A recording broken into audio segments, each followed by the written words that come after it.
স্টলে আমার কমরেড নানাকে নিয়ে দ্বিতীয় দিনের মতো দই মিষ্টি খাচ্ছিল, তাই না নানা? না প্রথমে মিষ্টি আনছি না, প্রথমে কি খেয়েছিলাম? সিঙ্গারা ম্যানেজার রাধিকা স্টলে দ্বিতীয় দিনের মতো নানাকে নিয়ে বসেছে। আর আমার বন্ধু মাস্টার অসিত, সরকারি স্কুলের মাস্টার, আমার বন্ধু দুলাল মাস্টার, আমার নানা কমরেড সাংবাদিক নুরুল ইসলাম, আর আমার ভাইয়া আছেন।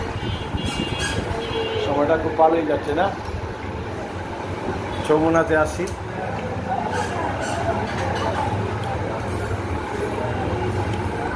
হালকা কিছু